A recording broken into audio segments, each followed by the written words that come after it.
हम सब गीता पढ़ते हैं। गीता का जो श्लोक होता है उसको हम लोग बचपन से सुनते आ रहे हैं। हमेशा परिवार में, समाज में या आजकल यूट्यूब पे चर्चा परिचर्चा होते रहती है। उसको जब हम सुनते हैं, पढ़ते हैं तो बड़ा ही अच्छा लगता है।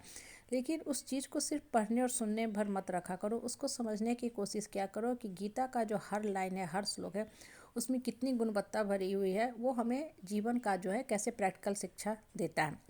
देखो, गीता में श्री कृष्ण ने क्या कहा, जो रिश्ते चलाने की बात है उस पर उन्होंने बहुत अच्छी बात बोली कि रिश्ता में करुणा रखना चाहिए, शांतिपूर्वक रिश्ता चलाना चाहिए, मर्यादा में भी रहना चाहिए, मर्यादा का पालन करना चाहिए, मर्यादा का उल्लंघन नहीं करना चाहिए। आपको हर काम रिश्ते के दायरे में बंध के करना है, लेकिन आप बर्दाश्त कर रहे हो। अगर सामने वाला मर्यादा को क्रॉस करता है, रिश्ते की दहलीज को क्रॉस करता है, तो फिर आपको भी चुप नहीं रहना है। आपको भी खुले शब्द स्पष्ट शब्द में रिश्ते का लिहाज छोड़ के वैसे लोगों को जवाब देना है, और करारा जवाब देना है। चुप नहीं रहना है, दब्बू बन के नहीं रहना है, मजबूर बनकर नहीं रहना है, मजबूत बनकर जीना है। इस सृष्टि के ना पहले जो मोटिवेटर गुरु थे, जिन्होंने जीवन की जीने की शिक्षा बताई, जीवन जीने की सही कला क्या है इसके बारे में शिक्षा दी, वो है श्री कृष्ण। श्री कृष्ण ने खुद ही देखो बहुत से महाभारत में जो गीता में जो बताए गए हैं प्रसंग ने, उसके द्वारा कैसे समझाया है। शिशुपाल की 100 गलतियों को माफ़ करते गए। युधिष्ठिर जब यज्ञ कर रहे थे, रासु यज्ञ कर रहे थे, वहाँ पे भी शिशुपाल पहुँचा, अपमान करते गया। श्री कृष्ण हंसते गए, चुपचाप सब कुछ बर्दाश्त करते गए। लेकिन जैसे ही उसने 100 गलती पूरी कर ली, श्री कृष्ण ने वध कर दिया।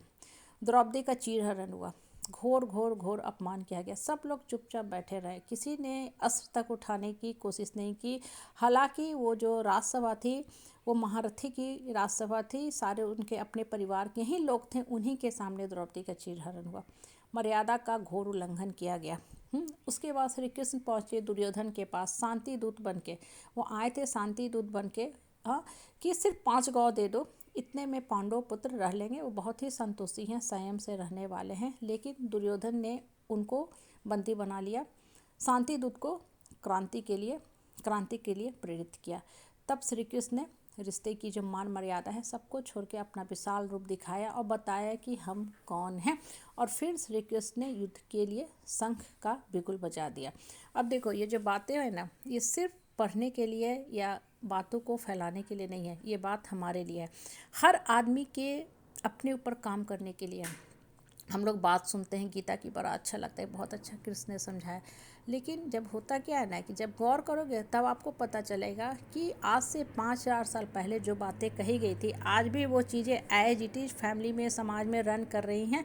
आज भी आपको रिश्ता हमको चलाना है, हम लोग प्यार से चलाना भी चाहते हैं। कोई इंसान घड़ी घड़ी उलझना नहीं चाहता है, क्योंकि जब हम बहुत ज़्यादा कन्फ्लिक्ट आर्गूमेंट में फंसते हैं तो अपना दिमाग जो है डैमेज होता है, अपनी काम करने की गति जो है धीरे हो जाती है, धीमी होने लगती है, और दिमाग में गलत बातें दौड़ने लगती हैं। तो हम बातों को इग्नोर करते हैं, नेगलेक्ट करते हैं, साइड करते जाते हैं, चुपचाप काम करते जाते हैं। लेकिन होता क्या है ना, जब बहुत ज़्यादा इंसान कॉम्प्रोमाइज़ करने लगता है, एडजस्ट करने लगता है, तो सामने वाला का मन जो होता है ना, बढ़ने लगता है। उसकी दुर्योधनी प्रवृत्ति को और बल मिलने लगता है। उसकी रावणी शक्ति जो होती है ना, डेविल शक्ति जो होती है, और मजबूत होने लगती। उसको लगता है कि ये इंसान तो बस चुप रह के बर्दाश्त कर सकता है, तो इसको और हम दबा सकते हैं और कंट्रोल कर सकते हैं। और सामने वाला को बड़ा मज़ा आता है कि इसको पेट पपेट कठपुतली बना के नचाने में, वो आपके अच्छाई का फ़ायदा उठाना चाहता है। ऐसे समय में अब आप देख लो, अच्छे से सोच लो, समझ लो कि ठीक है, अब हमने कॉम्प्रोमाइज़ अब तक किया था, अब हम इससे ज़्यादा कॉम्प्रोमाइज़ नहीं करेंगे। अब हम भी रिश्ते का लिहाज छोड़ के खुले शब्द में, स्पष्ट शब्दों में सबके सामने बोलेंगे कि ये लोग मुझे कैसे प्रताड़ित करें, कैसे तंग करें। आज भी जिस समाज में आप रहते हो ना, देखो कि बहुत से ऐसे परिवार होते हैं जहाँ पे 1-2 लोग ऐसे होते हैं जो दुर्योधनी प्रवृत्ति के होते हैं। एक दुर्योधन ने पूरे कौरव का सर्वनाश कर दिया।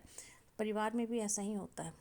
1 ही 2 डेविल प्रवृत्ति के लोग होते हैं जो सबको तबाह करके छोड़ते हैं। बाकी लोग बहुत अच्छे हैं, मौन रह के रिश्ता चलाना चाह रहे हैं, क्योंकि शालीनता वो रखना चाहते हैं, उनके अच्छे संस्कार हैं।